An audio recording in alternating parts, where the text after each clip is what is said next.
ಇನ್ ಗುಲ್ಬರ್ಗಾ ವಾರ್ತೆಗಳ ಪ್ರಾಯೋಜಕರು Devanand sari centre super market Kalaburagi. Devanand sari centre ಹಲವು ವರ್ಷಗಳಿಂದ ಕಲಬುರ್ಗಿ ಮಹಾಜನತೆಯ ಭರವಸೆ ಗಳಿಸಿರುವ ರೇಷ್ಮೆ ಸೀರೆಗಳ ಅತಿ ದೊಡ್ಡ ಶೋರೂಮ್. ಹಬ್ಬಗಳು, ಮದುವೆ, ಉಪನಯನ ಹಾಗೂ ನಿಮ್ಮ ಮನೆಯ ಶುಭ ಸಮಾರಂಭಗಳಿಗೆ ಬೇಕಾಗುವ ರೇಷ್ಮೆ ಸೀರೆಗಳಿಗೆ ದೂರದ ಬೆಂಗಳೂರು, ಹೈದರಾಬಾದ್ ನಗರಗಳಿಗೆ ಹೋಗುವ ಅಗತ್ಯವಿಲ್ಲ. ದೇವಾನಂದ್ ಸ್ಯಾರಿ ಸೆಂಟರ್ ನೀಡುತ್ತಿದೆ exclusive silk sari collections. Devanand sari ಸೆಂಟರ್ನಲ್ಲಿ ಈಗ ಮದುವೆ ಮುಂತಾದ ಶುಭ ಸಮಾರಂಭಗಳಿಗೆ ಕಾಂಚೀವರಂ ಸೇರಿದಂತೆ wedding bracket saris, pure Dharmavaram ಸೀರೆಗಳು, ಪ್ಯೂರ್ ಬನಾರಸ್ ಸೀರೆಗಳು, pure Uppada silk, pure Ilkal ಸೀರೆಗಳು, pure fancy Gadwal silk, pure Paithani ಸೀರೆಗಳು, ಪ್ಯೂರ್ ಸಾಫ್ಟ್ ಸಿಲ್ಕ್ ಸೀರೆಗಳು ವಿವಿಧ ವಿನ್ಯಾಸಗಳಲ್ಲಿ. ಕಲಬುರಗಿಯಲ್ಲೇ ಅತಿ ದೊಡ್ಡ ಮತ್ತು ವಿಶಾಲವಾದ 10,000 ಚದುರ ಅಡಿ ಇರುವ ಏಕೈಕ ಸ್ಯಾರಿ ಸೆಂಟರ್ ದೇವಾನಂದ್ ಸ್ಯಾರಿ ಸೆಂಟರ್. ಭೇಟಿ ಕೊಡಿ. ದೇವಾನಂದ್ ಸ್ಯಾರಿ ಸೆಂಟರ್, ಕಾಮತ್ ಹೋಟೆಲ್ ಹಿಂದುಗಡೆ, ಸೂಪರ್ ಮಾರ್ಕೆಟ್, ಕಲಬುರಗಿ.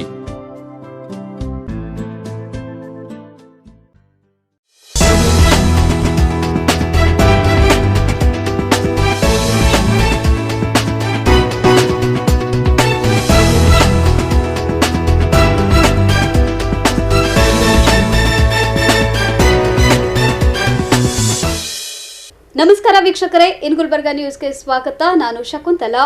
ಮೊದಲಿಗೆ ಹೆಡ್ಲೈನ್ಸ್. ಸಿದ್ದರಾಮಯ್ಯ ಸರ್ಕಾರ ಬಂದ್ರೆ ಉಗ್ರರು ಹೆಚ್ಚಾಗ್ತಾರೆ, ಪ್ರತಿಪಕ್ಷದ ನಾಯಕ ಆರ್ ಅಶೋಕ್ ಗಂಭೀರ ಆರೋಪ. ಪಾಕ್ ಪರ ಘೋಷಣೆ ಕೂಗಿದವರ ವಿರುದ್ಧ ಕಠಿಣ ಕ್ರಮ, ನಗರದಲ್ಲಿ ಸಚಿವ ರಾಮಲಿಂಗಾರೆಡ್ಡಿ ಹೇಳಿಕೆ. ಕೆಕೆಆರ್ಟಿಸಿ ಸಿಬ್ಬಂದಿಗೆ ನೇಮಕಾತಿ ಆದೇಶ ಪತ್ರ ವಿತರಿಸಿದ ಸಚಿವ ರಾಮಲಿಂಗಾರೆಡ್ಡಿ. ಇದೀಗ ವಾರ್ತೆಗಳ ವಿವರ. ರಾಜ್ಯದಲ್ಲಿ ಮುಖ್ಯಮಂತ್ರಿ ಸಿದ್ದರಾಮಯ್ಯ ನೇತೃತ್ವದ ಸರ್ಕಾರ ಅಧಿಕಾರಕ್ಕೆ ಬಂದಾಗಲೆಲ್ಲ ಪಾಕಿಸ್ತಾನ ಬೆಂಬಲಿತ ಭಯೋತ್ಪಾದಕ ಸಂಘಟನೆಗಳು ಮತ್ತು ಉಗ್ರಗಾಮಿಗಳು ಹೆಚ್ಚು ಜಾಗೃತರಾಗುತ್ತಾರೆ ಎಂದು ಪ್ರತಿಪಕ್ಷದ ನಾಯಕ ಆರ್ ಅಶೋಕ್ ಕಿಡಿಕಾರಿದ್ದಾರೆ. ಐವನ್ ಶಾಹಿ ಅತಿಥಿ ಗೃಹದಲ್ಲಿ ಸುದ್ದಿಗೋಷ್ಠಿ ಉದ್ದೇಶಿಸಿ ಮಾತನಾಡಿದ ಅವರು, ಇತ್ತೀಚೆಗೆ ರಾಜ್ಯದ ಶಕ್ತಿ ಸೌಧ ಎನಿಸಿಕೊಂಡಿರುವ ವಿಧಾನಸೌಧದಲ್ಲಿ ಕೆಲವು ಕಿಡಿಗೇಡಿಗಳು ಪಾಕಿಸ್ತಾನ್ ಜಿಂದಾಬಾದ್ ಎಂದು ಘೋಷಣೆ ಕೂಗಿರುವುದಾಗಲಿ, ರಾಮೇಶ್ವರಂ ಕೆಫೆ ಬಾಂಬ್ ಸ್ಫೋಟವಾಗಿರಲಿ, ಹಾವೇರಿ ಗ್ಯಾಂಗ್ ರೇಪ್ ಪ್ರಕರಣವಾಗಿರಲಿ, ಬೆಳಗಾವಿ ಜಿಲ್ಲೆಯಲ್ಲಿ ಮಹಿಳೆಯನ್ನು ಬೆತ್ತಲೆಗೊಳಿಸಿ ದೌರ್ಜನ್ಯ ನಡೆಸಿದ ಪ್ರಕರಣವಾಗಿರಲಿ, ಇವೆಲ್ಲವೂ ರಾಜ್ಯದಲ್ಲಿ ಕಾನೂನು ಸುವ್ಯವಸ್ಥೆ ಹದಗೆಟ್ಟಿದೆ ಎಂಬುದಕ್ಕೆ ಸಾಕ್ಷಿ ಒದಗಿಸುವಂತಿದೆ ಎಂದರು.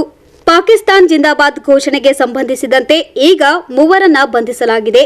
ಆದರೆ ಇದಕ್ಕೆ ಮೊದಲು ಸಚಿವ ಪ್ರಿಯಾಂಕ್ ಖರ್ಗೆ ಅಂತಹ ಘೋಷಣೆಯೇ ಕೂಗಿಲ್ಲ, ಎಲ್ಲವೂ ಬಿಜೆಪಿಯ ಸೃಷ್ಟಿ ಎಂದಿದ್ದರು. ಮತ್ತೊಂದೆಡೆ ಸಚಿವ ಚೆಲುವರಾಯಸ್ವಾಮಿ ಇದು ಬಿಜೆಪಿ ಕೃತ್ಯ ಎಂದು ಹಗುರವಾಗಿ ಮಾತನಾಡಿದ್ರು. ಹಾಗಾದ್ರೆ ಈಗ 3 ಯಾವ ಕಾರಣಕ್ಕಾಗಿ ಬಂಧಿಸಲಾಗಿದೆ ಎಂದು ಪ್ರಶ್ನಿಸಿದ್ದಲ್ಲದೆ, ಈಗ ಮುಖ್ಯಮಂತ್ರಿ ಸಿದ್ದರಾಮಯ್ಯ ಸೇರಿದಂತೆ ಸಂಪುಟದ ಎಲ್ಲ ಸಚಿವರು ಏನು ಹೇಳ್ತಾರೆ ಎಂದು ಗರಂ ಆಗಿದ್ದಾರೆ. ಪದೇ ಪದೇ ಹೇಳ್ತಾರೆ, ನಾನು ನನ್ನ ಭಾರತ ಮಾತೆಯ ಪ್ರೀತಿಯನ್ನು ಯಾರೂ ಪರೀಕ್ಷೆ ಮಾಡೋಕ್ಕಾಗಲ್ಲ ಅಂತ. ಈ 3 ಪರೀಕ್ಷೆಯಲ್ಲಿ ನೀವೆಲ್ಲಿ ಪಾಸ್ ಆಗಿದ್ದೀರಾ? ನನ್ನ ಪರೀಕ್ಷೆ ಮಾಡೋಕ್ಕೆ ಆಗಲ್ಲ ಅಷ್ಟು ಗಟ್ಟಿ ಅಂತ ಹೇಳ್ತೀರಲ್ಲ, ಈ 3 ಪರೀಕ್ಷೆಯಲ್ಲಿ ನೀವೇನು ನಡ್ಕೊಂಡ್ರಿ? ಪ್ರತಿ ಪರೀಕ್ಷೆಯಲ್ಲೂ ಸಮರ್ಥನೆ ಮಾಡಿದ್ರಿ, ಇಲ್ಲ ಇಲ್ಲ ಅಂತೇಳಿ. ಈಗ ಎಲ್ಲ ಕಡೆ ಪ್ರೂವ್ ಆಗ್ತಾ ಇದೆ.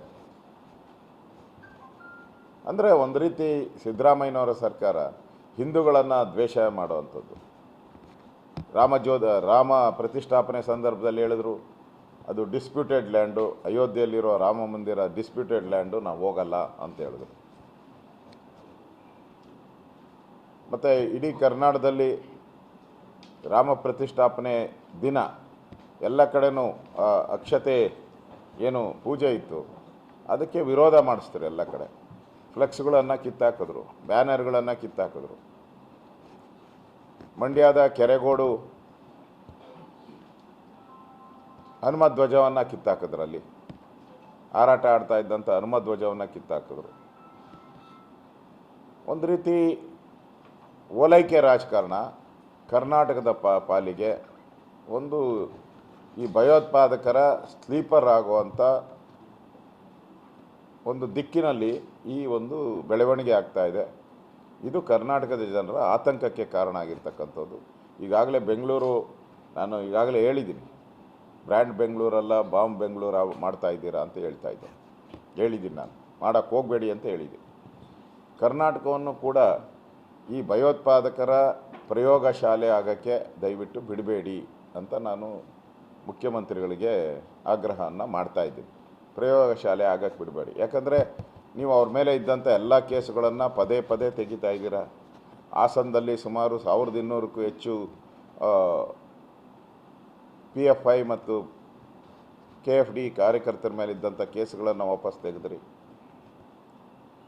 ಮತ್ತು ಬೆಂಗಳೂರಲ್ಲಿ KJ ಹಳ್ಳಿ DJ ಹಳ್ಳಿ ಗಲಾಟೆ ಏನು ನಡೀತು, ಇಡೀ ಬೆಂಗಳೂರು ತಲ್ಲಣಗೊಂಡೋಯ್ತು. ಪೊಲೀಸ್ ಸ್ಟೇಷನ್ ಮೇಲೆ ಹಲ್ಲೆ, ಅಲ್ಲಿ MLA ಮನೆಗೆ ಬೆಂಕಿ ಇಟ್ಟಿದ್ದು, ಈ ಕೇಸ್ನು ವಾಪಸ್ ತೆಗೆಯುವಂಥ ಒಂದು ಪ್ರಯತ್ನವನ್ನು ಪತ್ರನೇ ಬರೆದಿದ್ದೀರ ನೀವು. ಪರಮೇಶ್ವರ್ ಅವರು ಪತ್ರ ಬರೆದಿದ್ದಾರೆ, DK ಶಿವಕುಮಾರ್ ಅವರು ಪತ್ರ ಬರೆದಿದ್ದಾರೆ. ಎಲ್ಲೆಲ್ಲಿ ಈ ಥರ ಗಲಭೆಗಳು ಸೃಷ್ಟಿಯಾಗಿದೆಯೋ, ಕೋಮು ಸೌಹಾರ್ದವನ್ನು ಹಾಳು ಮಾಡೋವಂಥದ್ದು, ಅದೆಲ್ಲ ಕೇಸುಗಳನ್ನು ವಾಪಸ್ ಪಡೆಯುವಂಥ ಪ್ರಕ್ರಿಯೆ ನೀವು ಮಾಡ್ತಾಯಿದ್ದೀರ. ಇದರಿಂದ ನೀವು ಏನು ಅನ್ನೋದು ಕರ್ನಾಟಕ ಜನಕ್ಕೆ ಅರ್ಥ ಆಗ್ಬಿಟ್ಟಿದೆ. ನೀವು ಹಿಂದೂ ವಿರೋಧಿ ಅನ್ನೋ ಹಣೆಪಟ್ಟಿಯನ್ನು ಈ 3 ಘಟನೆಗಳಿಂದ ನೀವು ಸ್ಥಿರವಾಗಿ ಮಾಡ್ಕೊಂಬಿಟ್ಟಿದ್ದೀರ. ಇದರಿಂದ ದೇಶಕ್ಕೆ ಮತ್ತು ರಾಜ್ಯಕ್ಕೆ ಮುಂದೆ ಬೆಂಗಳೂರು ದೇಶದ ಹಬ್ ಆಗಿತ್ತು. ಅಂತಾರಾಷ್ಟ್ರೀಯ ಮಟ್ಟದಲ್ಲಿ ಹಲವಾರು ಕಂಪನಿಗಳು ಬೆಂಗಳೂರಿಗೆ ಬರ್ತಾ ಇತ್ತು. ಈಗ ಅವೆಲ್ಲವೂ ಕೂಡ ಯೋಚನೆ ಮಾಡೋ ಪರಿಸ್ಥಿತಿಗೆ ನೀವು ತಂದಿದ್ದೀರ. ಇಡೀ ಊರಲ್ಲಿ ರಾಜಕೀಯ ಪರಿಸ್ಥಿತಿ ಬೇರೆ, ನಿಮಗೂ ಗೊತ್ತಿದೆ, ನನಗಿಂತ ಚೆಂದಾಗಿ ನಿಮ್ಮಲ್ಲಿ ರಾಜಕೀಯ ಪರಿಸ್ಥಿತಿ ಏನು ಅನ್ನೋದು ಗೊತ್ತಿದೆ ನಿಮಗೆ. ಇವರು BJP ಪರವಾಗಿ ಕೆಲಸ ಮಾಡ್ತಾಯಿದ್ರು ಮತ್ತು ಒಂದು ಸೊಸೈಟಿನೂ ನಡೆಸ್ತಾ ಇದ್ರು ಅಲ್ಲಿ. ಮತ್ತು ಅಲ್ಲಿ ಪ್ರಬಲವಾಗಿರುವಂಥ ಕಾಂಗ್ರೆಸ್ ವಿರುದ್ಧ ಹೋರಾಟ ಮಾಡ್ತಾ ಇದ್ದಂಥ ವ್ಯಕ್ತಿ ಇವರು. ನಾನು ಅಲ್ಲೂ ಮನೆಯಲ್ಲೂ ಅದು ವಿಚಾರಿಸಿದಾಗೂ ಕೂಡ ಅವ್ರ ಫ್ಯಾಮಿಲಿ ಗಲಾಟೆನೂ ಇದೆ, ಇಲ್ಲ ಅಂತ ಹೇಳಲ್ಲ ನಾನು. ಆದರೆ ಹೊಲದ ಬಗ್ಗೆ ಗಲಾಟೆ ಇದೆ. ನೆನ್ನೆನೂ ಕೂಡ ಪೊಲೀಸ್ ಅಧಿಕಾರಿಗಳೆಲ್ಲ ಇಲ್ಲಿ ಕರೆಸಿದ್ದೆ ನಾನು. ನೆನ್ನೆ SP ಎಲ್ಲ ಬಂದಿದ್ದು ರಾತ್ರಿ 11 ಗಂಟೆಯಿಂದ ರಾತ್ರಿ 12 ಗಂಟೆವರೆಗೂ ಇಲ್ಲೇ ಇದ್ದರು. ಅವರು ಎಲ್ಲ ಯಾರು ಸಂಕಷ್ಟಕ್ಕೀಡಾಗಿದ್ದಾರೆ, ಕೊಲೆ ಆದಂಥ ಮನೆ 2 ಕುಟುಂಬದವ್ರನ್ನ ಇಲ್ಲೇ ಕರೆಸಿದ್ದೆ ನಾನು. ಕರೆಸಿ SP ಅವ್ರ ಜೊತೆ ಮಾತಾಡಿದ್ದೀನಿ, ನ್ಯಾಯ ಕೊಡಿಸಿ ಅಂತ. ಅಲ್ಲಿ ಆಗಿರೋ ಇದೆಲ್ಲ ಘಟನೆ ರಾಜಕೀಯವಾದ ದ್ವೇಷದ ಹಿಂದೆನೇ ಮಾಡಿರೋವಂಥ ಇದು ಘಟನೆ. ಇದರಲ್ಲಿ ಎರಡನೇದು, ಅದ್ರ ಬಗ್ಗೆ ಇನ್ನೊಂದು ತನಿಖೆ ಮಾಡ್ತೀನಿ ಅಂತ ಹೇಳ್ತಾ ಇದ್ದಾರೆ. ಅದೇ BSNL ಅವನಿಗೆ ಪದವಿ ಸಿಕ್ಕಿದ್ದಕ್ಕೋಸ್ಕರ MP ಅವರ ಒಂದು ಜೊತೆ ಕೆಲಸ ಮಾಡ್ತಾ ಇದ್ದಂಥ ವ್ಯಕ್ತಿ ಅಂತೇಳಿ ಆಗಿದೆ. ಅದ್ರಾಗ ಇನ್ನೊಂದು ಸ್ವಲ್ಪ ತನಿಖೆಗೆ ಅವಕಾಶ ಬೇಕು ಅಂತ ನನ್ನ SP ಅವರು ಹೇಳಿದ್ದಾರೆ. ಯಾವ ಆ್ಯಂಗಲಲ್ಲಿ ಮಾಡಿದ್ದಾರೆ, ಅವನು ಅವ್ರ ಜೊತೆನೇ ಇದ್ದಂಥವನು, ಓಡಾಡ್ತಾ ಇದ್ದವನು, ಅವನು ಹವಾ ನಿರ್ಮಾಣ ಮಾಡೋಕ್ಕೆ ಮಾಡಿದ್ದಾನೆ ಅಂತ ಪ್ರಾಥಮಿಕ ತನಿಖೆಯಿಂದ ಬಂದಿದೆ. ಆದರೆ ರಿಯಲ್ಲಾಗಿ ಈಗ ಅವನು ಪ್ರಾಥಮಿಕ ಅಷ್ಟಕ್ಕೆ ಮಾಡ್ತಾನೆ, ಅವನು ಹವಾ ಕ್ರಿಯೇಟ್ ಮಾಡೋಕ್ಕೆ ಒಂದಕ್ಕೆ ಮಾಡೋಕ್ಕೆ ಹೋಗ್ತಾನೆ ಅವನು. ಅದಕ್ಕೆ ಹಣ ಸಹಾಯ ಯಾರು ಮಾಡಿದ್ರು, ದುಡ್ಡೆಲ್ಲಿಂದ ಬಂತು? ಅವನು ಅವ್ರ ಮನೆಯವ್ರು ಹೇಳಿದ ಪ್ರಕಾರ ನಿನ್ನೆ ಬೇರೆಯವ್ರಿಗೆಲ್ಲ ಹೇಳ್ತಾ ಇದ್ದಂತೆ 40 ಲಕ್ಷ ರೂಪಾಯಿ ಬರುತ್ತೆ, ಏನಾದರೂ ಬಿಸ್ನೆಸ್ ಮಾಡೋಣ ಅಂತೇಳಿ. ಅದನ್ನು ಅವ್ರ ಮನೆಯವ್ರು ಹೇಳಿದ್ದು ನನಗೆ. ಸೊ ಆ ಆ್ಯಂಗಲಲ್ಲೂ ತನಿಖೆ ಮಾಡ್ತಾಯಿದ್ದಾರೆ. ಇಲ್ಲ ತನಿಖೆ ಆಗಬೇಕು. ಮೊದಲನೇದಂತೂ ರಾಜಕೀಯ ಪ್ರೇರಿತವಾದಂಥ ಕೊಲೆ. ನಾನೇ ಸ್ಥಳಕ್ಕೆ ಹೋಗಿದ್ದಾಗ ಅಲ್ಲಿ ನೋಡಿದೆ, ಭಯಭೀತದ ವಾತಾವರಣ ಇದೆ. Bureau report in Gulbarga news. Pak ಪರ ಘೋಷಣೆ ಯಾರು ಕೂಗಿದ್ದಾರೆ ಅವರನ್ನ ಅರೆಸ್ಟ್ ಮಾಡಿದ್ದಾರೆ. ಅವರಿಗೆ ತ್ವರಿತಗತಿಯಲ್ಲಿ ಶಿಕ್ಷೆ ಆಗಬೇಕು. ಯಾರು ತಪ್ಪು ಮಾಡಿದ್ರು ಅವರಿಗೆ ಶಿಕ್ಷೆ ನೀಡಲೇಬೇಕು ಎಂದು ಸಾರಿಗೆ ಸಚಿವ ರಾಮಲಿಂಗಾರೆಡ್ಡಿ ಹೇಳಿದ್ದಾರೆ. ಕಲಬುರಗಿಯಲ್ಲಿ ಮಾತನಾಡಿದ ಅವರು, ನಾಸಿರ್ ಹುಸೇನ್ ರಾಜೀನಾಮೆಗೆ ಬಿಜೆಪಿ ಆಗ್ರಹದ ಕುರಿತು ಪ್ರತಿಕ್ರಿಯೆ ನೀಡಿದರು. FSL ರಿಪೋರ್ಟ್ ಪ್ರಕಾರ ಪಾಕ್ ಪರ ಘೋಷಣೆ ಯಾರು ಕೂಗಿದ್ದಾರೆ ಅವರನ್ನ ಬಂಧಿಸಲಾಗಿದೆ. ಶಿಕ್ಷೆನೂ ಆಗುತ್ತೆ. ಘೋಷಣೆ ಕೂಗಿದವರನ್ನು ನಾಸಿರ್ ಹುಸೇನ್ ಕರ್ಕೊಂಡು ಬಂದಿದ್ರಾ ಎಂದು ಸಚಿವ ರಾಮಲಿಂಗಾರೆಡ್ಡಿ ಪ್ರಶ್ನೆ ಹಾಕಿದ್ದಾರೆ. ಪಾರ್ಲಿಮೆಂಟ್ ಅಟ್ಯಾಕ್ ವಿಚಾರದಲ್ಲಿ ಪ್ರತಾಪ್ ಸಿಂಹ ಅವರು ರಾಜೀನಾಮೆ ಕೊಟ್ರಾ ಎಂದು ಮಾಧ್ಯಮದವರಿಗೆ ಮರು ಪ್ರಶ್ನೆ ಮಾಡಿದ್ದಾರೆ. ಘೋಷಣೆ ಯಾರು ಕೂಗಿದ್ದಾರೆ ಅವ್ರಿಗೆ ಅರೆಸ್ಟು ಮಾಡಿದ್ದಾರೆ, ಅವ್ರಿಗೆ ಶಿಕ್ಷೆ ಆಗಬೇಕು, ತ್ವರಿತಗತಿನಲ್ಲಿ ಶಿಕ್ಷೆ ಆಗಬೇಕು. ಯಾಕಂದರೆ ಇನ್ನೊಬ್ಬರು ಶಿಕ್ಷೆ ಆದರೆ ಬೇರೆಯವರು ಕೂಡ ಕೂಗೋದಿಲ್ಲ. ತಪ್ಪು ಯಾರೇ ಮಾಡಿದ್ರು ತಪ್ಪು, ಅವ್ರಿಗೆ ಶಿಕ್ಷೆ ಆಗಬೇಕು. ಒಂದು ಕೆಲವರಿಗೆ ಆ ರೀತಿ ಮಾಹಿತಿ ಸಿಕ್ಕಿರುತ್ತೆ ಅಲ್ವಾ. ಒಂದು FSL ರಿಪೋರ್ಟ್ ಬಂದಿದೆ. FSL ರಿಪೋರ್ಟ್ ಪ್ರಕಾರ ಘೋಷಣೆ ಕೂಗಿದ್ದಾರೆ ಅಂತ ಆಗಿದೆ. ಇವತ್ತು ಅರೆಸ್ಟು ಮಾಡಿದ್ದಾರೆ, ಶಿಕ್ಷೆನೂ ಆಗುತ್ತೆ, ಕಠಿಣ ಶಿಕ್ಷೆ ಆಗಲಿ ಅಂತ ನಾನು ಹೇಳ್ತೀನಿ. ಪ್ರತಾಪ್ ಸಿಂಹ ಪಾರ್ಲಿಮೆಂಟಲ್ಲಿ ಬಾಂಬ್ ಹಾಕಿದ್ರಲ್ಲಪ್ಪ, ಪ್ರತಾಪ್ ಸಿಂಹ ರಾಜೀನಾಮೆ ಕೊಟ್ರ? ಕೇಳಿದ್ರು ಅಶೋಕ್ ಅವರು ರಾಜೀನಾಮೆ? ಕೇಳಲಿಲ್ಲ. ಆಮೇಲೆ ಮೊನ್ನೆ ಒಂದು ಬಾಂಬು ಮೊನ್ನೆ ಬೆಂಗಳೂರಲ್ಲಾಯಿತು. ಎಷ್ಟು ಕಡೆ BJP ಸರ್ಕಾರ ಇದ್ದಾಗ ಬಾಂಬ್ ಸ್ಫೋಟ ಆಗಿತ್ತು ಹೇಳ? ನಾನಂದರೆ ಈ ಬಾಂಬ್ ಸ್ಫೋಟ ಆಗಿದ್ದನ್ನು ಸಮರ್ಥನೆ ಮಾಡೋಕ್ಕೆ ಹೋಗೋದಿಲ್ಲ. ಬಾಂಬ್ ಸ್ಫೋಟ ಆಗಿದೆ, ಅವ್ರ ಮೇಲೆ ಆ್ಯಕ್ಷನ್ ತೊಗೋಬೇಕು, ಜೈಲಿಗೆ ಹಾಕಬೇಕು, ಎಲ್ಲ ಶಿಕ್ಷೆ ಆಗಬೇಕು ಅವರಿಗೆ. ಹಿಂದೆ BJP ಸರ್ಕಾರ ಇದ್ದಾಗ ಚಿನ್ನಸ್ವಾಮಿ ಸ್ಟೇಡಿಯಂ ಹತ್ರ, ಆಮೇಲೆ ಸರಣಿ 25 ಜುಲೈ ಸರಣಿ ಬಾಂಬ್ ಆಗಿತ್ತು. ಮಲ್ಲೇಶ್ವರಂ ಬಾಂಬ್ ಬ್ಲಾಸ್ಟು, ಬೆಂಗಳೂರು ವಿಮಾನ ನಿಲ್ದಾಣದಲ್ಲಿ ಬಾಂಬ್ ಬ್ಲಾಸ್ಟು ಜನವರಿ 20, 2020, ಮತ್ತು ತುಂಗಾ ಪ್ರಯೋಗ ಬಾಂಬ್ ಸ್ಫೋಟ, ಮತ್ತು ಮಂಗಳೂರು ಕುಕ್ಕರು, ಇದೆಲ್ಲ BJP ಸರ್ಕಾರದಲ್ಲೇ ಆಗಿದ್ದು. ನಮ್ಮ ಸರ್ಕಾರದಲ್ಲಿ BJP ಸರ್ಕಾರ ಕಂಪೇರ್ ಮಾಡಿದ್ರೆ ಈ ಬಾಂಬ್ ಸ್ಫೋಟ, ಕ್ರಿಮಿನಲ್ ಆ್ಯಕ್ಟಿವಿಟೀಸು ಭಾಳ ಕಡಿಮೆ ಆಗಿದೆ. ಸಂಪೂರ್ಣವಾಗಿ ನಿಯಂತ್ರಣಕ್ಕೆ ತರಲಿಕ್ಕೆ ಏನು ಕೆಲಸ ಮಾಡಬೇಕು ಅಂತ ಗೊತ್ತಿದೆ ಅಲ್ವಾ. ಪೊಲೀಸವ್ರಿಗೆ ಏನು ಕೆಲಸ ಮಾಡಬೇಕು ಅಂತ ಗೊತ್ತಿದೆ. ಅವರೇನು ಇವ್ರನ್ನೆಲ್ಲ ಕೇಳಿಕೊಂಡು ಪೊಲೀಸ್ ಕೆಲಸ ಮಾಡಬೇಕಾ? ಇವನ್ನೆಲ್ಲ ಕೇಳ್ಕೊಂಡು ಪೊಲೀಸ್ ಕೆಲಸ ಮಾಡಬೇಕಾ? ಪೊಲೀಸವ್ರು ಏನು ಕೆಲಸ ಮಾಡಬೇಕು ಮಾಡ್ತಾರೆ. ಅದು ಹೇಳೋಕ್ಕಾಗತ್ತಾ? ಪ್ರೈವೇಟವ್ರು ಹೇಳಿದ್ದೆಲ್ಲ ಕೇಳೋಕ್ಕಾಗತ್ತಾ? ಸರ್ಕಾರದ FSL ಏನಕ್ಕಿರೋದು? ಅದು ಅಥೆಂಟಿಕ್ಕು.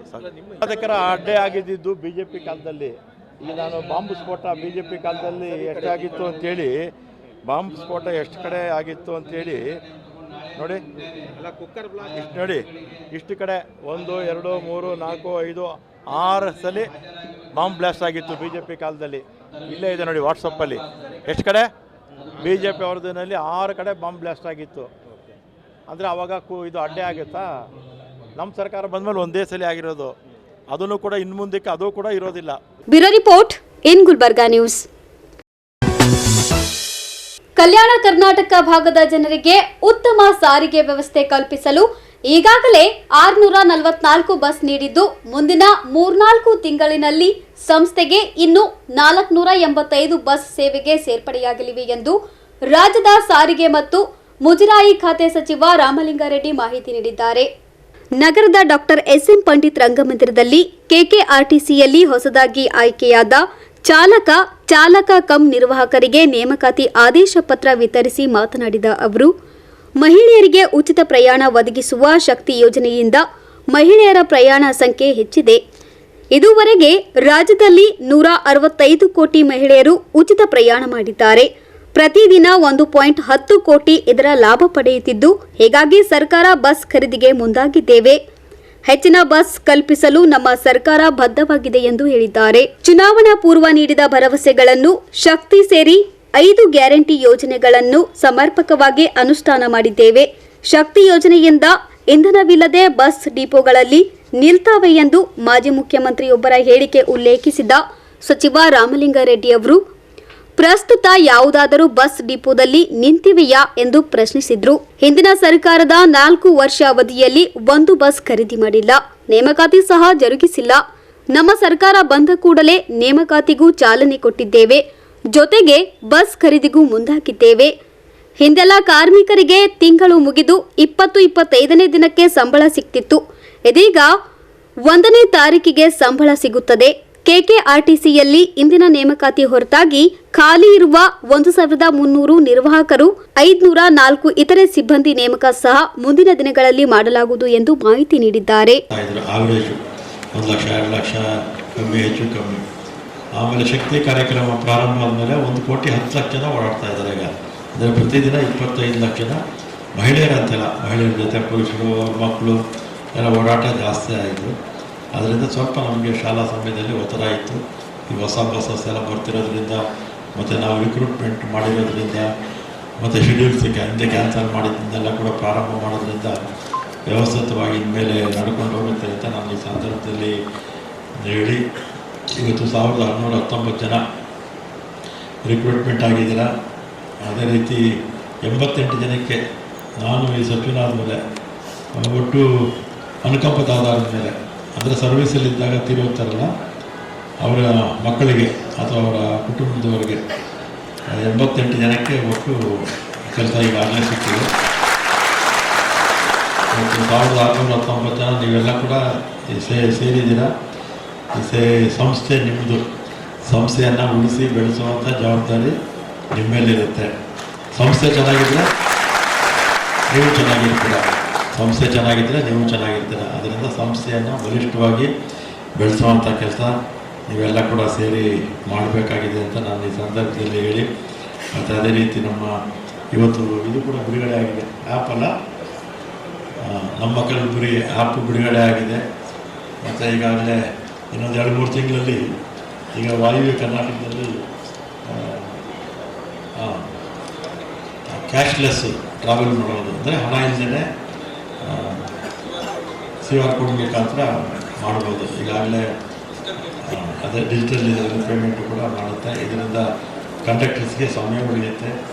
ಮತ್ತು ಬಸ್ಸಲ್ಲಿ ರಶ್ ಇರ್ತಕ್ಕಂಥ ಸಂದರ್ಭದಲ್ಲಿ ಇದೆಲ್ಲ ಕೂಡ ಭಾಳ ಅನುಕೂಲ ಆಗುತ್ತೆ ಅಂತ ನಾನು ಈ ಸಂದರ್ಭದಲ್ಲಿ ಹೇಳಿ, ಮತ್ತು ಇವತ್ತು ನಮ್ಮ ಕಾರ್ಮಿಕರಿಗೆ, ನಮ್ಮ ನೌಕರ ವರ್ಗದವರಿಗೆ ಹಿಂದೆ ಎಲ್ಲ ಆಕ್ಸಿಡೆಂಟ್ ಆಗಿ ಸತ್ತರೆ ಎಷ್ಟಪ್ಪ ಕೊಡೋರು? ಮೊದಲು ಎಷ್ಟು ಕೊಡ್ತಾಯಿದ್ರು? ಆಕ್ಸಿಡೆಂಟ್ ಆಗಿ ಸತ್ತರೆ 3 ಲಕ್ಷ ಕೊಡ್ತಾಯಿದ್ರು, ಅಷ್ಟೇ ನಮ್ಮ. ಈಗ ನಾವು ಎಷ್ಟು ಮಾಡಿದ್ದೀವಿ? ಅಲ್ಲ, ಆಕ್ಸಿಡೆಂಟ್ ಆಗಿ ಸತ್ತಂಥವ್ರು 1,20,00,000, 1,20,00,000. ನಮ್ಮ ರಾಷ್ಟ್ರದಲ್ಲಿ ಮಿಲಿಟ್ರಿದಲ್ಲೂ ಕೂಡ ಸರ್ವಿಸಲ್ಲಿದ್ದಾಗ ಸತ್ತರೆ ಮಾತ್ರ 60 ಲಕ್ಷ ಕೊಡ್ತಾರೆ. ಅಂದರೆ ಮಿಲಿಟ್ರಿ ಅವ್ರು ಕೆಲಸ ಮಾಡುವಂಥ ಸಂದರ್ಭದಲ್ಲಿ. ನಮ್ಮಲ್ಲೇನಾಗಿದೆ, ಸರ್ವಿಸ್ ಕೆಲಸ ಮಾಡುವಾಗ ಅಂತೇನೂ ಇಲ್ಲ, ಎಲ್ಲ ಸ್ಕೂಟ್ರಲ್ಲಿ ಹೋಗುವಾಗ ಅಥವಾ ಸೈಕಲಲ್ಲಿ ಹೋಗುವಾಗ ಅಥವಾ ನಡ್ಕೊಂಡು ಹೋಗುವಾಗ ಆಕ್ಸಿಡೆಂಟ್ ಆದರೂ ಕೂಡ ಅವರಿಗೆ 1,20,00,000. ಮತ್ತು ಅಂಗವಿಕಲರಾದರೆ 1 ಕೋಟಿ, 1 ಕೋಟಿ ಬರುತ್ತೆ. ಮತ್ತು ಎಲ್ಲ ಸರ್ವಿಸಲ್ಲಿದ್ದಾಗ ಬೇರೆ ಕಾಯಿಲೆಗಳಿಂದ ಸತ್ತರೆ ಬರೀ 3 ಲಕ್ಷ ಬರ್ತಾಯಿತ್ತು. ಈಗ ಅದನ್ನು 10 ಲಕ್ಷ ಮಾಡಿದ್ದೀವಿ. ಮತ್ತು KSRTCನಲ್ಲಿ ಒಂದು ಮಾಡಿದ್ದೀವಿ, ಇನ್ನೂ ಇವರೆಲ್ಲ ಮಾಡಿಲ್ಲ 3 ಕಾರ್ಪೊರೇಷನ್ಗಳು. ಏನು ಪ್ರಯಾಣಿಕರು ಪ್ರಯಾಣ ಮಾಡುವಂಥ ಸಂದರ್ಭದಲ್ಲಿ ಆಕ್ಸಿಡೆಂಟ್ ಆಗ್ತಾಯಿದ್ರೆ ಏನು ಕೊಡ್ತಿರಲಿಲ್ಲ, ಅವ್ರು ಕೋರ್ಟಿಗೆ ಕೇಸ್ ಹಾಕೋಬೇಕಾಗಿತ್ತು. ಈಗ ಅವ್ರಿಗೂ ಕೂಡ 10 ಲಕ್ಷ ಮಾಡಿದ್ದೀವಿ ನಾವು. ಇಷ್ಟು ಹೇಳಿ, ಮತ್ತು ಪ್ರಶಸ್ತಿ ಕೂಡ ಬಂದಿದೆ. ಎಷ್ಟು ಒಂದೇ ಅಲ್ವಾ? ಒಂದು ಪ್ರಶಸ್ತಿ, ರೋಡ್ ಸೇಫ್ಟಿಗೆ 1 ಪ್ರಶಸ್ತಿ ಬಂದಿದೆ. ಒಟ್ಟು ನಾನು ಮಿನಿಸ್ಟರ್ ಆದಮೇಲೆ ರಾಷ್ಟ್ರೀಯ ಮತ್ತು ಅಂತಾರಾಷ್ಟ್ರೀಯ ಪ್ರಶಸ್ತಿಗಳು ಒಟ್ಟು 53-54 ಬಂದಿದೆ. ಅದೆಲ್ಲ ಜಾಸ್ತಿ KSRTCಗೆ ಮತ್ತು BMTCಗೆ ಸ್ವಲ್ಪ. ಇವರು ಈಗ ಪ್ರಾರಂಭ ಮಾಡಿದ್ದಾರೆ. ಈಗೆಲ್ಲ ನೀವು ಮಾಡ್ತಾ ಇರ್ತಕ್ಕಂಥದ್ದನ್ನೆಲ್ಲ ಅಪ್ಲೋಡ್ ಮಾಡ್ತಾ ಇರಬೇಕು. ಪ್ರಶಸ್ತಿಗಳಿಗೆ ಮಾಡ್ತಾಯಿದ್ರೆ ಏನಾಗುತ್ತೆ, ಸಹಜವಾಗಿ ಬರುತ್ತೆ. ಇವರು ಮಾಡೋದಿಲ್ಲ, NW ಇವರು ಮಾಡೋದಿಲ್ಲ. ಅದಕ್ಕೆ ನೀವು ಪ್ರಶಸ್ತಿಗಳು ಬರೋದಿಲ್ಲ. ಚೆನ್ನಾಗಿ ಕೆಲಸ ಮಾಡಿದ್ಮೇಲೆ, ಪ್ರಶಸ್ತಿಗೆ ಅರ್ಹತೆ ಇದ್ಮೇಲೆ ನಾವು ಕಾಂಪೀಟ್ ಮಾಡಬೇಕು ಅಲ್ವಾ? ಕಾಂಪೀಟ್ ಮಾಡದೇ ಇದ್ದರೆ ಯಾರು ಪ್ರಶಸ್ತಿ ಕೊಡೋದಿಲ್ಲ. ನೀವು ಕೂಡ ಕಾಂಪೀಟ್ ಮಾಡುವಂಥ ಕೆಲಸವನ್ನು ಮಾಡಿ ಅಂತೇಳಿ ಎಲ್ಲರೂ ಭಾಳ ಸವಿಸ್ತಾರವಾಗಿ ಎಲ್ಲರೂ ಕೂಡ ಹೇಳಿದ್ದಾರೆ. ನಮ್ಮ ಶರಣ ಪ್ರಕಾಶ್ ಪಾಟೀಲರು, ನಮ್ಮ ಎಲ್ಲ ಸಚಿವರು ಎಲ್ಲ ಕೂಡ ಹೇಳಿದ್ರೆ ಹೆಚ್ಚಿಗೆ ಮಾತಾಡಿದ್ರೆ. ನಮ್ಮ ಶಕ್ತಿ ಕಾರ್ಯಕ್ರಮ ಒಟ್ಟು 165 ಕೋಟಿಗಿಂತಲೂ ಹೆಚ್ಚು ಜನ ಓಡಾಡಿದ್ದಾರೆ. ಅದು ಹಿಂದೆ ಎಲ್ಲ ನಾವು ಇದನ್ನು ಪ್ರಾರಂಭ ಮಾಡಿದಾಗ ವಿಪಕ್ಷಗಳೆಲ್ಲ ಟೀಕೆ ಮಾಡಿದ್ರು. ಏನು ಇವರು ಚುನಾವಣೆ ಸಂದರ್ಭದಲ್ಲಿ ಚುನಾವಣೆ ಓಟ್ಗೋಸ್ಕರ ಇದನ್ನು ಘೋಷಣೆ ಮಾಡ್ತಾರೆ, ಆಮೇಲೆ ಚುನಾವಣೆಯಲ್ಲಿ ಇವರು ಚುನಾವಣೆ ಆದಮೇಲೆ ಮಾಡೋದಿಲ್ಲ ಅಂತ ಹೇಳಿದ್ರು. ಚುನಾವಣೆ ಆಯಿತು, ನಾವು ಗೆದ್ವಿ, ಮಾಡೋದು. ಈಗ ಘೋಷಣೆ ಆಗ್ತಕ್ಕಂಥ ಇರೋದ್ರಿಂದ ಇನ್ನೊಂದು 6 ತಿಂಗಳುಗಳಿಗಾಗಿ 15,000 ನೌಕರಿಗಳನ್ನ ನಮ್ಮ ಭಾಗದ ಮಕ್ಕಳಿಗೆ ಸಿಗಲಿವೆ. ಅದು ಚಾಲನೆ ಪ್ರಕ್ರಿಯೆಯಲ್ಲಿದೆ. ಮತ್ತು ಇನ್ನೂ 15,000 ನೌಕರಿಗಳನ್ನ ಐಡೆಂಟಿಫೈ ಮಾಡಿದೀವಿ ನಾವು. ಯಾಕಂದ್ರೆ ಈ ಮಾತು ಯಾಕೆ ಹೇಳ್ತಾ ಇದ್ದೀನಿ ಅಂದ್ರೆ, ನಾವು ನುಡಿದಂತೆ ನಡೆತಕ್ಕಂಥ ಜನ. ನಮ್ಮ ಸರ್ಕಾರ ನುಡಿದಂತೆ ನಡೆದಿರ್ತಕ್ಕಂಥ ಸರ್ಕಾರ. ನಾನು ಮತ್ತೆ ಪ್ರಿಯಾಂಕ್ ಖರ್ಗೆ ಅವರು ಮತ್ತು ಈ ಭಾಗದ ಸಚಿವರು ಏನು Kalyana Karnataka 371J cabinet sub committee meeting ನಲ್ಲಿ ಎಲ್ಲಾ ಇಲಾಖೆಯ ಮುಖ್ಯಸ್ಥರನ್ನ ಕರೆಸಿ ನಮ್ಮ ಕಲ್ಯಾಣ ಕರ್ನಾಟಕ ಭಾಗದಲ್ಲಿರ್ತಕ್ಕಂಥ ಎಲ್ಲಾ ಖಾಲಿ ಹುದ್ದೆಗಳನ್ನ ಭರ್ತಿ ಮಾಡಬೇಕು ಅಂತ ನಾವು ಪರ್ಸನಲಿ ಮಾನಿಟರ್ ಮಾಡ್ತಾ ಇದ್ದೀವಿ. ಈಗ ಇನ್ನೂ 15,000 ಪೋಸ್ಟ್ ಅನ್ನ ಐಡೆಂಟಿಫೈ ಮಾಡಿದ್ದೀವಿ. ಈ 15,000 ಪೋಸ್ಟ್ 6 ತಿಂಗಳಲ್ಲಿ ಭರ್ತಿ ಮಾಡೋದಲ್ಲದೆ ಮುಂದೆ ಬರ್ತಕ್ಕಂಥ ಒಂದೂವರೆ ವರ್ಷದಲ್ಲಿ ಇನ್ನೂ 15,000 ನೌಕರಿಗಳನ್ನು ಭರ್ತಿ ಮಾಡ್ತೀವಿ ಅಂತಕ್ಕಂಥದ್ದನ್ನ ಇಲ್ಲಿ ಹೇಳ್ತಾ ಇದ್ದೀನಿ. ನಮ್ಮ ಸರ್ಕಾರದ ಅವಧಿ ಮುಗಿಯೋದವರೆಗೆ ಇಲ್ಲಿ ಖಾಲಿ ಇರ್ತಕ್ಕಂಥ ಸುಮಾರು 50,000 ನೌಕರಿಗಳನ್ನು ಈ ಭಾಗದ ಮಕ್ಕಳಿಗೆ ನಾವು ಕೊಡ್ತೀವಿ. ಅದು ಮೆರಿಟ್ ಮತ್ತು ರೋಸ್ಟರ್ ಆಧಾರದ ಮೇಲೆ, ಯಾವುದೇ ಲಂಚ ಇದ್ದೇನೆ ಅಂತ ಹೇಳಿ ನಾನು ಸ್ಪಷ್ಟವಾಗಿ ಹೇಳ್ತಾ ಇದ್ದೀನಿ. ಯಾಕಂದ್ರೆ ನಮ್ಮ ಸರ್ಕಾರ ಮಾನ್ಯ ಮುಖ್ಯಮಂತ್ರಿಗಳಾಗಿರ್ತಕ್ಕಂಥ ಏನು ಸಿದ್ದರಾಮಯ್ಯನವರು ಇದ್ದಾರೆ, ಉಪಮುಖ್ಯಮಂತ್ರಿಗಳಾಗಿರ್ತಕ್ಕಂಥ DK ಶಿವಕುಮಾರ್ ಅವರು ಇದ್ದಾರೆ, ಮತ್ತು ಹಿರಿಯ ಸಚಿವರಾಗಿರ್ತಕ್ಕಂಥ ರಾಮಲಿಂಗ ರೆಡ್ಡಿ ಅವರಂತ ಎಲ್ಲಾ ಸಚಿವರು ನಮ್ಮ ಇಲಾಖೆಯಲ್ಲಿ ಪಾರದರ್ಶಕವಾಗಿ ನಾವು ಇದನ್ನ ಮಾಡತಕ್ಕಂತ ಪ್ರಯತ್ನ ನಮ್ಮ ಸರ್ಕಾರದಾಗಿದೆ. ಇದಕ್ಕೆಲ್ಲ ನಾವು ದೊಡ್ಡ ಧನ್ಯವಾದ.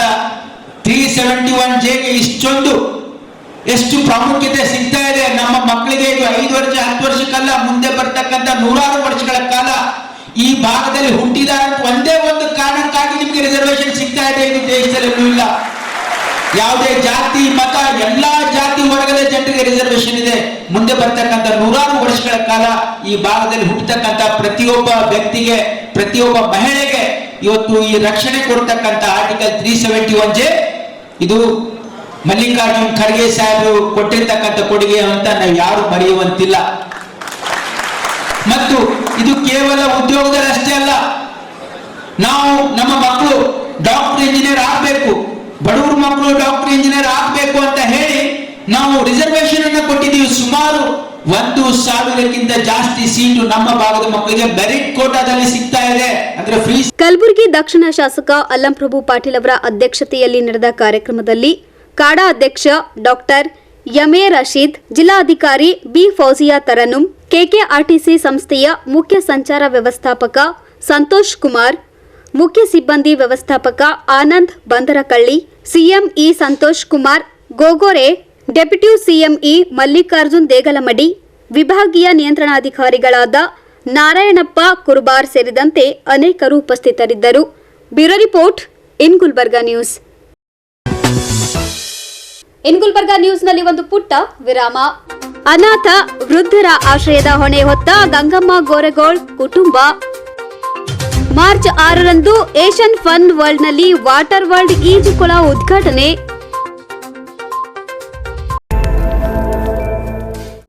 ದೇವಾನಂದ್ ಸ್ಯಾರಿ ಸೆಂಟರ್ ಹಲವು ವರ್ಷಗಳಿಂದ ಕಲಬುರ್ಗಿ ಮಹಾಜನತೆಯ ಭರವಸೆ ಗಳಿಸಿರುವ ರೇಷ್ಮೆ ಸೀರೆಗಳ ಅತಿ ದೊಡ್ಡ ಶೋರೂಮ್. ಹಬ್ಬಗಳು, ಮದುವೆ, ಉಪನಯನ ಹಾಗೂ ನಿಮ್ಮ ಮನೆಯ ಶುಭ ಸಮಾರಂಭಗಳಿಗೆ ಬೇಕಾಗುವ ರೇಷ್ಮೆ ಸೀರೆಗಳಿಗೆ ದೂರದ ಬೆಂಗಳೂರು, ಹೈದರಾಬಾದ್ ನಗರಗಳಿಗೆ ಹೋಗುವ ಅಗತ್ಯವಿಲ್ಲ. ದೇವಾನಂದ್ ಸ್ಯಾರಿ ಸೆಂಟರ್ ನೀಡುತ್ತಿದೆ exclusive silk sari collections. Devanand sari ಸೆಂಟರ್ನಲ್ಲಿ ಈಗ ಮದುವೆ ಮುಂತಾದ ಶುಭ ಸಮಾರಂಭಗಳಿಗೆ ಕಾಂಚೀವರಂ ಸೇರಿದಂತೆ wedding bracket saris, pure Dharmavaram ಸೀರೆಗಳು, ಪ್ಯೂರ್ ಬನಾರಸ್ ಸೀರೆಗಳು, pure Uppada silk, pure Ilkal ಸೀರೆಗಳು, pure fancy Gadwal silk, pure Paithani ಸೀರೆಗಳು, ಪ್ಯೂರ್ ಸಾಫ್ಟ್ ಸಿಲ್ಕ್ ಸೀರೆಗಳು ವಿವಿಧ ವಿನ್ಯಾಸಗಳಲ್ಲಿ. ಕಲಬುರಗಿಯಲ್ಲೇ ಅತಿ ದೊಡ್ಡ ಮತ್ತು ವಿಶಾಲವಾದ 10,000 ಚದುರ ಅಡಿ ಇರುವ ಏಕೈಕ ಸ್ಯಾರಿ ಸೆಂಟರ್ ದೇವಾನಂದ್ ಸ್ಯಾರಿ ಸೆಂಟರ್. ಭೇಟಿ ಕೊಡಿ. ದೇವಾನಂದ್ ಸ್ಯಾರಿ ಸೆಂಟರ್, ಕಾಮತ್ ಹೋಟೆಲ್ ಹಿಂದುಗಡೆ, ಸೂಪರ್ ಮಾರ್ಕೆಟ್, ಕಲಬುರ್ಗಿ.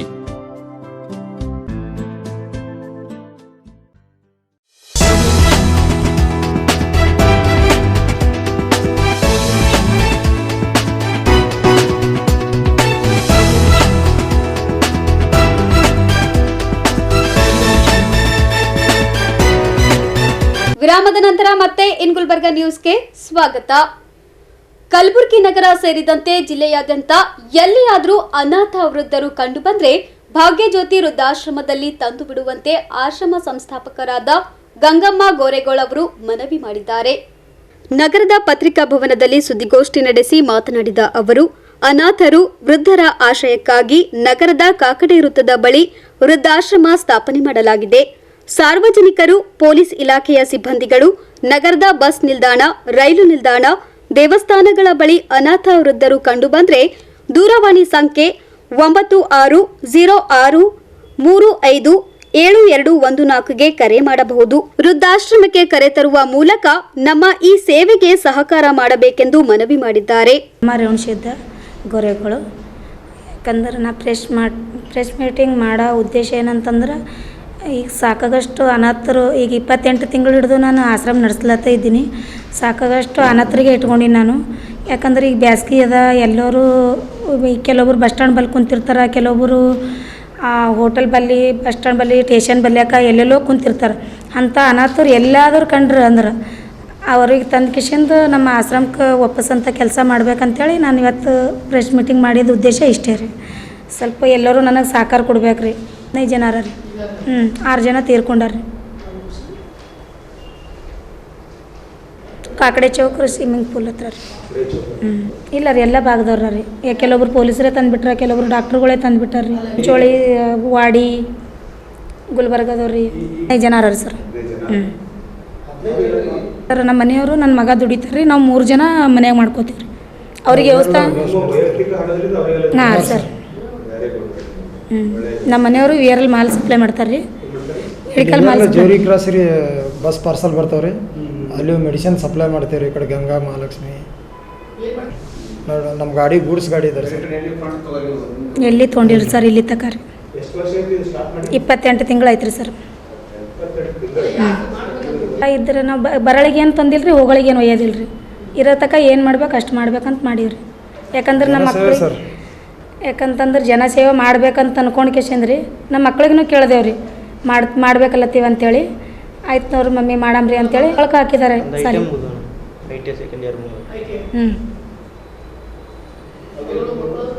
ಇವರಿಬ್ಬರು ಹೆಣ್ಮಕ್ಳು ರೀ, ಒಬ್ಬ ಗಣಸ ಮಗ ರೀ. ಮಗಳು 10ನೇ ಕಲ್ತು ಬಿಟ್ಟಾಳ್ರಿ. ಆಕೆ ಹುಡುಗಿ 6ನೇ ಓದ್ತಾಳ್ರಿ. ಮುಂಜಾಳೆ ಚಾ ನಾಷ್ಟ ಕೊಡ್ತೀವಿ ರೀ, ಮಧ್ಯಾಹ್ನದಾಗ ಚಪಾತಿ ರೀ, ರೊಟ್ಟಿ ರೀ ಕೊಡ್ತೀವಿ ರೀ, ಸಂಜೆಗೆ ಅನ್ನ ಸಾಂಬಾರು. ಇನ್ನು ಇಲ್ಲಿವರೆಗೂ ಎಲ್ಲಿ ಮಾಡಿಲ್ರಿ ಸರ್, ಮಾಡಿಲ್ರಿ. ಮಾಡ್ಬೇಕನ್ನೋ ಉದ್ದೇಶ ಭೀ ಇಲ್ರಿ ಸರ್. ಅವ್ರಾಗ ಅವ್ರು ಕೊಡ್ತೀನೋ ಅಂತಂದ್ರೆ ತೋತೀನಿ ರೀ. ಯಾಕಂತಂದ್ರೆ ಈಗಿನಷ್ಟಕ್ಕರೆ ಮಗ ಗಂಡ ದುಡಿಗತ್ತಾರ ರೀ. ಈಗಿನಷ್ಟಕ್ಕೆ ನನಗೇನು ಪ್ರಾಬ್ಲಮ್ ಇಲ್ರಿ. ಯಾರು ಇಲ್ಲಿ ತನಕ ಬಂದಿಲ್ರಿ ಸರ್. ಇಲ್ಲಿ ತನಕ ಯಾರೂ ಬಂದಿಲ್ರಿ, ಯಾರಿಗೂ ಕೇಳಿಲ್ಲೂ ಇಲ್ರಿ ಸರ್. ಯಾಕಂದ್ರೆ ಈಗಿದ್ದವ್ರು ಪ್ರತ್ಯೇಕ ಏನು ಬೇಕು ಅವರಿಗೆಲ್ಲ ಸೌಲಭ್ಯ ನನ್ನ ಗಂಡ ಮಗ ತಂದುಕೊಂಡೋಗತ್ತಾರೆ.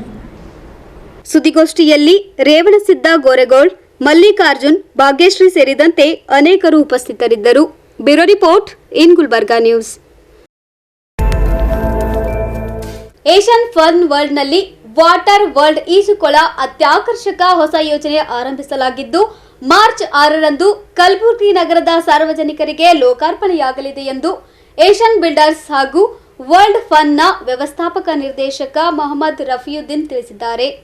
ನಗರದ ಹೊರವಲಯದ ಹುಮ್ನಾಬಾದ್ ರಿಂಗ್ ರಸ್ತೆಯ ತಾವರ್ಗೇರ ಕ್ರಾಸ್ನಲ್ಲಿರುವ ಏಷ್ಯನ್ ಫನ್ ವರ್ಲ್ಡ್ನಲ್ಲಿ ಸುದ್ದಿಗೋಷ್ಠಿ ನಡೆಸಿ ಮಾತನಾಡಿದ ಅವರು, ಬೇಸಿಗೆಯ ಬಿಸಿಲು ಬೆಗೆಯಿಂದ ಪಾರಾಗಲು ಈಜುಕೊಳ ಬಹು ಉಪಯುಕ್ತವಾಗಲಿದೆ. 2 ಪೂಲ್ಗಳನ್ನು ಹೊಂದಿದ್ದು ಚಿಕ್ಕ ಮಕ್ಕಳಿಗಾಗಿ ಚಿಕ್ಕದು ಇದ್ರೆ 24 ಮತ್ತು 34 ಅಡಿ ಎತ್ತರದಿಂದ ಪ್ರಾರಂಭವಾಗುವ 6 ಅಗಾಧವಾದ ಸವಾರಿಗಳೊಂದಿಗೆ ದೊಡ್ಡದಾಗಿದೆ. ಮಳೆ ನೃತ್ಯ, ಮಶ್ರೂಮ್ ಛತ್ರಿಗಳು ಮತ್ತು ವಯಸ್ಕರರು ಮತ್ತು ಮಕ್ಕಳಿಗಾಗಿ ಸ್ಲೈಡ್ಗಳು ಸೇರಿದಂತೆ ಎಲ್ಲಾ ವಯಸ್ಸಿನ ಜನರಿಗೆ ಅನೇಕ ನೀರಿನ ಆಟಗಳಿವೆ ಎಂದು ಮಾಹಿತಿ ನೀಡಿದ್ದಾರೆ. बहुत ही कम पीरियड में शानदार कामयाबी देकर एशियन फन वर्ल्ड को एक पॉपुलर फैमिली एंटरटेनमेंट डेस्टिनेशन बनाने पर शुक्रिया अदा करता हूँ. इसी ट्रेडिशन को आगे बढ़ाते हुए और गर्मा के इस मौसम में, समर के इस मौसम में गर्मी का मुकाबला करने के लिए इस रीजन के युवा के लिए हम एक बहुत ही एक्साइटिंग खबर लेके आ रहे हैं. एशियन फन वर्ल्ड पर वाटर पार्क 6 मार्च 2024 को उसका पब्लिक के लिए ओपन होने वाला है. ये भी इस रीजन के लिए बहुत ही यूनिक प्रोजेक्ट है. इसका इफ्तिताह जैसा मैंने बताया 6 मार्च को हो रहा है. ये प्रोजेक्ट एक मेट्रो लेवल के प्रोजेक्ट है. यहाँ पर कहीं भी इस रीजन के डिस्ट्रिक्ट्स में इस किस्म का वाटर पार्क नहीं है, जिसमें आपको छोटे बच्चों के लिए, बल्कि 2-3 साल के बच्चों के लिए एक टॉडलर पूल है. किड्स और सीनियर सिटीज़न जो थ्रिलिंग राइड्स मिल सकते हैं उसके लिए वाटर प्ले स्टेशन है. इसके अलावा थ्रिलिंग राइड्स यंगस्टर्स के लिए जो कि 2 लेवल से एक 24 फीट का प्लेटफॉर्म है, एक 36 का फीट का प्लेटफॉर्म है। वहाँ से 6 बहुत ही मॉडर्न किस्म के थ्रिलिंग राइड्स हैं उसमें। इसके साथ साथ में बहुत सारे वाटर स्पोर्ट्स हैं जो यहाँ पे आप एंजॉय कर सकेंगे। हमारा सबसे पहले मकसद यहाँ भी है कि यहाँ के लोगों के लिए एक अफोर्डेबल कॉस्ट में एक अच्छा फैमिली एंटरटेनमेंट दे सकें। उसी रिवायत को आगे बढ़ाते हुए हमने इसकी भी प्राइसिंग बहुत ही इकोनॉमिकली रखी है, यानी आपको 349 में आप किड्स और सीनियर सिटीज़न के लिए एंट्री रहेगी और एडल्ट्स के लिए 499 रुपीज़ रखा गया है, जो कि मेट्रो से या इस लेवल के पार्क को आप कहीं भी कंपेयर करेंगे उससे ऑलमोस्ट इट इज़ 50%। ಬಳಿಕ ಮಾತನಾಡಿದ ಡಾಕ್ಟರ್ ಸಲ್ಮಾನ್ ಪಟೇಲ್ ಅವರು ವಾಟರ್ ಪಾರ್ಕ್ ಮೈದಾನದಲ್ಲಿ ಕೆಫೆಟೇರಿಯಾವಿದೆ, ಜೊತೆಗೆ ಪುರುಷರು ಮತ್ತು ಮಹಿಳೆಯರಿಗಾಗಿ ಸ್ವಚ್ಛವಾಗಿ ಬದಲಾಗುವ ಸೌಲಭ್ಯಗಳು ಮತ್ತು ಶವರ್ ವಿಭಾಗಗಳಿವೆ. ಸುರಕ್ಷತೆ ಮತ್ತು ಗುಣಮಟ್ಟಕ್ಕೆ ಹೆಚ್ಚಿನ ಆದ್ಯತೆ ನೀಡಲಾಗಿದೆ. ನೈರ್ಮಲ್ಯ ಮತ್ತು ಸುರಕ್ಷತೆಯನ್ನು ಕಾಪಾಡಿಕೊಳ್ಳಲು ಸವಾರಿಗಳು ಮತ್ತು ಪೂಲ್ಗಳಲ್ಲಿ ಡ್ರೆಸ್ ಕೋಡ್ ಅನ್ನು ಜಾರಿಗೊಳಿಸಲಾಗಿದೆ. 100% ನೈಲಾನ್ ಅಥವಾ ಸಿಂಥೆಟಿಕ್ ಉಡುಪುಗಳನ್ನು ಮಾತ್ರ ಅನುಮತಿಸಲಾಗುತ್ತದೆ. ವಾಟರ್ ಪಾರ್ಕ್ನಲ್ಲಿ ನೈಲಾನ್ ವೇಷಭೂಷಣಗಳು ಖರೀದಿ ಅಥವಾ ಬಾಡಿಗೆಗೆ ಲಭ್ಯವಿದೆ. ಗ್ರಾಹಕರು ತಮ್ಮ ಸ್ವಂತ ವೇಷಭೂಷಣಗಳನ್ನು ಸಹ ತರಬಹುದು. ಉದ್ಯಾನವನವು ಬೆಳಿಗ್ಗೆ 10 ರಿಂದ ಸಂಜೆ 6 ರವರೆಗೆ ತೆರೆದಿರುತ್ತದೆ. 50ಕ್ಕಿಂತ ಹೆಚ್ಚು ಸದಸ್ಯರ ಗುಂಪು ಬುಕಿಂಗ್ ಮುಂಗಡವಾಗಿ ಮಾಡಬಹುದು ಎಂದು ಮಾಹಿತಿ ನೀಡಿದ್ದಾರೆ. ಬಾಂಧವರಿಗೆ ಸ್ವಾಗತ. ಮೊಟ್ಟ ಮೊದಲಾಗಿ ನಮ್ಮ ಕಲಬುರಗಿ ಜನತೆ ಈ ನಮ್ಮ ಮೇಲೆ ಏನು ಪ್ರೀತಿ ವಿಶ್ವಾಸವನ್ನು ತೋರಿ ಇದು ಏಷ್ಯನ್ ಫುಟ್ಬಾಲ್ವನ್ನು ಏನು ಗ್ರ್ಯಾಂಡ್ ಸಕ್ಸಸ್ ಮಾಡಿದೆ, ಅದಕ್ಕೆ ನಾನು ಏಷ್ಯನ್ ಟೀಮ್ ವತಿಯಿಂದ ಧನ್ಯವಾದವನ್ನು ಕೋರುತ್ತೇನೆ. ನಿಮ್ಮ ಪ್ರೀತಿ ವಿಶ್ವಾಸನೇ ನಮಗೆ ಇವತ್ತು ಒಂದು ಇದು ಏನು ವಾಟರ್ ಪಾರ್ಕನ್ನು ನಾವು ಈ ಒಂದು ಫನ್ ವರ್ಲ್ಡಿಗೆ ಆ್ಯಡ್ ಮಾಡ್ತಾ ಇದ್ದೇವೆ. ಈ ಒಂದು ಗುಲ್ಬರ್ಗಾದ ಬೇಸಿಗೆಯ ಬಿಸಿಲಲ್ಲಿ ಇದು ಒಂದು ನಿಮಗೆ ತಂಪವಾದಂಥ ಒಂದು ಎಕ್ಸ್ಪೀರಿಯೆನ್ಸ್ ಇರುತ್ತೆ. ಈ ಒಂದು ವಾಟರ್ ಪಾರ್ಕ್ ಏನಿದೆ ಅದರಲ್ಲಿ ನಾವು ಒಂದು ದೊಡ್ಡವ್ರಿಗೋಸ್ಕರ ಒಂದು ಪೂಲ್ ಇದೆ, ಸಣ್ಣವ್ರಿಗೋಸ್ಕರ ಒಂದು ಸಪ್ರೇಟ್ ಪೂಲ್ ಇದೆ. ಒಂದು ದೊಡ್ಡವ್ರ ಪೂಲಲ್ಲಿ ಸುಮಾರು 30 ಅಡಿ ಎತ್ತರ ಮೇಲೆ ಒಂದು ಪ್ಲ್ಯಾಟ್ಫಾರ್ಮ್ ಇದೆ, ಅಲ್ಲಿ ಹಲವಾರು ರೈಡ್ಸ್ಗಳಿದೆ. 24 ಅಡಿ ಎತ್ತರಲ್ಲೂ ಕೂಡ ಕೆಲವು ರೈಡ್ಸ್ಗಳಿದೆ. ಸಣ್ಣವರಿಗೂ ಕೂಡ ಭಾಳಷ್ಟು ಗೇಮ್ಸ್ ಇದೆ, ಲೈಕ್ ರೈನ್ ಡ್ಯಾನ್ಸ್ ಇದೆ, ಮಶ್ರೂಮ್ ಅಂಬ್ರೇಲಾ ಇದೆ, ಸ್ಲೈಡ್ಸ್ ಇದೆ.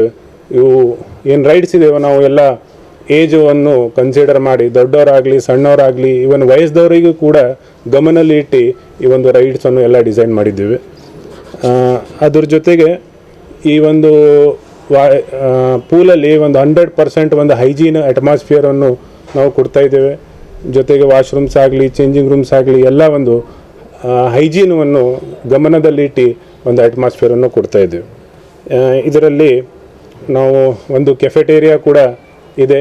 ತಾವು ರೈಡ್ ಎಲ್ಲ ಇದು ಮಾಡಿ ಸುಸ್ತಾದರೆ ತಮಗೆ ಫ್ರೆಶ್ ಆದ ಭೋಜನ ವೆಜ್ಜು ನಾನ್ ವೆಜ್ಜು ಜೊತೆಗೆ ಎಲ್ಲ ಜ್ಯೂಸ್ಗಳು ಎಲ್ಲ ಸ್ನ್ಯಾಕ್ಸ್ ಎಲ್ಲ ಅವೈಲೇಬಲ್ ಇದೆ. ಮತ್ತು ಈ ಒಂದು ರೈಡ್ಸ್ ಏನಿದೆ ಅದಕ್ಕೆ ಏನು ನಾವು ರೇಟ್ಸ್ ಏನು ಇಟ್ಟಿದ್ದೀವೋ ವೀಕ್ ಡೇಸಲ್ಲಿ ಸಣ್ಣವರಿಗೆ ಮತ್ತು ಸೀನಿಯರ್ ಸಿಟಿಸನಿಗೆ ಇಬ್ಬರಿಗೆ ಒಂದೇ ರೇಟು 349 ರುಪೀಸು ಮತ್ತು ದೊಡ್ಡವರಿಗೆ 499 ಮತ್ತು ವೀಕೆಂಡ್ಸಲ್ಲಿ 399 ಹಾಗೂ 599. ಎಲ್ಲರಿಗೆ ರಿಕ್ವೆಸ್ಟ್ ಏನಂತಂದರೆ ತಾವು ತಮ್ಮ ನೈಲಾನ್ ಬಟ್ಟೆಗಳನ್ನು ಜೊತೆಗೆ ತರಬೇಕು. ತಮ್ಮ ಕಡೆ ನೈಲಾನ್ ಬಟ್ಟೆ ಇಲ್ಲಂತಂದರೆ ನಾವು ಇಲ್ಲಿ ಪ್ರೊವೈಡ್ ಮಾಡ್ತೇವೆ ರೆಂಟ್ ಬೇಸಸಲ್ಲಿ, ಅಥವಾ ತಾವು ಖರೀದಿ ಇದನ್ನು ಮಾಡ್ಬೋದು. ಸೊ ತಮ್ಮ ಈ ಒಂದು ಪಾರ್ಕ್ ಏನಿದೆ ಮುಂಜಾನೆ 10 ಗಂಟೆಯಿಂದ ಸಾಯಂಕಾಲ 6 ಗಂಟೆ ಒಳಗೆ ಓಪನ್ ಆಗಿರುತ್ತೆ. ಒಂದು ಎಂಟ್ರಿ ಫೀಸಲ್ಲಿ ತಾವು ಎಲ್ಲ ರೈಡ್ಸನ್ನು ಅನುಭವ ಮಾಡ್ಬೋದು. ರೈಡ್ಸಿಗೆ ಏನು ಸಪ್ರೇಟ್ ಚಾರ್ಜಸ್ ಏನಿಲ್ಲ. ಮುಂಜಾನೆ 10 ಗಂಟೆಯಿಂದ 6 ಗಂಟೆ ಒಳಗೆ ನೀವು ಎಂಜಾಯ್ ಮಾಡ್ಬೋದು. ಪತ್ರಿಕಾಗೋಷ್ಠಿಯಲ್ಲಿ ಕಾರ್ಯನಿರ್ವಾಹಕ ನಿರ್ದೇಶಕ ಆರಿಫ್ ಅಲಿ ಮನಿಯಾರ್, ಸಿಇಒ ಫರಾಜ್ ರಫಿ ಸೇರಿದಂತೆ ಇತರರು ಉಪಸ್ಥಿತರಿದ್ದರು. Bureau report in Gulbarga news. ಇದೀಗ ಮತ್ತೊಮ್ಮೆ ಮುಖ್ಯಾಂಶಗಳು. ಸಿದ್ದರಾಮಯ್ಯ ಸರ್ಕಾರ ಬಂದ್ರೆ ಉಗ್ರರು ಹೆಚ್ಚಾಗ್ತಾರೆ, ಪ್ರತಿಪಕ್ಷದ ನಾಯಕ ಆರ್ ಅಶೋಕ್ ಗಂಭೀರ ಆರೋಪ. ಪಾಕ್ ಪರ ಘೋಷಣೆ ಕೂಗಿದವರ ವಿರುದ್ಧ ಕಠಿಣ ಕ್ರಮ, ನಗರದಲ್ಲಿ ಸಚಿವ ರಾಮಲಿಂಗಾರೆಡ್ಡಿ ಹೇಳಿಕೆ. ಕೆಕೆಆರ್ಟಿಸಿ ಸಿಬ್ಬಂದಿಗೆ ನೇಮಕಾತಿ ಆದೇಶ ಪತ್ರ ವಿತರಿಸಿದ ಸಚಿವ ರಾಮಲಿಂಗಾರೆಡ್ಡಿ. ಇದೇ ಹೊತ್ತಿನ ಇನ್ ಗುಲ್ಬರ್ಗಾ ನ್ಯೂಸ್. ಮುಂದಿನ ಸಂಚಿಕೆಯಲ್ಲಿ ಮತ್ತೆ ಭೇಟಿಯಾಗೋಣ. ನಮಸ್ಕಾರ. ಇನ್ ಗುಲ್ಬರ್ಗಾ ವಾರ್ತೆಗಳ ಪ್ರಾಯೋಜಕರು Devanand sari centre, super market, Kalaburagi. Devanand sari centre ಹಲವು ವರ್ಷಗಳಿಂದ ಕಲ್ಬುರ್ಗಿ ಮಹಾಜನತೆಯ ಭರವಸೆ ಗಳಿಸಿರುವ ರೇಷ್ಮೆ ಸೀರೆಗಳ ಅತಿ ದೊಡ್ಡ ಶೋರೂಮ್. ಹಬ್ಬಗಳು, ಮದುವೆ, ಉಪನಯನ ಹಾಗೂ ನಿಮ್ಮ ಮನೆಯ ಶುಭ ಸಮಾರಂಭಗಳಿಗೆ ಬೇಕಾಗುವ ರೇಷ್ಮೆ ಸೀರೆಗಳಿಗೆ ದೂರದ ಬೆಂಗಳೂರು, ಹೈದರಾಬಾದ್ ನಗರಗಳಿಗೆ ಹೋಗುವ ಅಗತ್ಯವಿಲ್ಲ. ದೇವಾನಂದ್ ಸ್ಯಾರಿ ಸೆಂಟರ್ ನೀಡುತ್ತಿದೆ exclusive silk sari collections. Devanand sari ಸೆಂಟರ್ನಲ್ಲಿ ಈಗ ಮದುವೆ ಮುಂತಾದ ಶುಭ ಸಮಾರಂಭಗಳಿಗೆ ಕಾಂಚೀವರಂ ಸೇರಿದಂತೆ wedding bracket saris, pure Dharmavaram ಸೀರೆಗಳು, ಪ್ಯೂರ್ ಬನಾರಸ್ ಸೀರೆಗಳು, pure Uppada silk, pure Ilkal ಸೀರೆಗಳು, pure fancy Gadwal silk, pure Paithani ಸೀರೆಗಳು, ಪ್ಯೂರ್ ಸಾಫ್ಟ್ ಸಿಲ್ಕ್ ಸೀರೆಗಳು ವಿವಿಧ ವಿನ್ಯಾಸಗಳಲ್ಲಿ. ಕಲಬುರಗಿಯಲ್ಲೇ ಅತಿ ದೊಡ್ಡ ಮತ್ತು ವಿಶಾಲವಾದ 10,000 ಚದುರ ಅಡಿ ಇರುವ ಏಕೈಕ ಸ್ಯಾರಿ ಸೆಂಟರ್ ದೇವಾನಂದ್ ಸ್ಯಾರಿ ಸೆಂಟರ್. ಭೇಟಿ ಕೊಡಿ. ದೇವಾನಂದ್ ಸ್ಯಾರಿ ಸೆಂಟರ್, ಕಾಮತ್ ಹೋಟೆಲ್ ಹಿಂದುಗಡೆ, ಸೂಪರ್ ಮಾರ್ಕೆಟ್, ಕಲಬುರ್ಗಿ.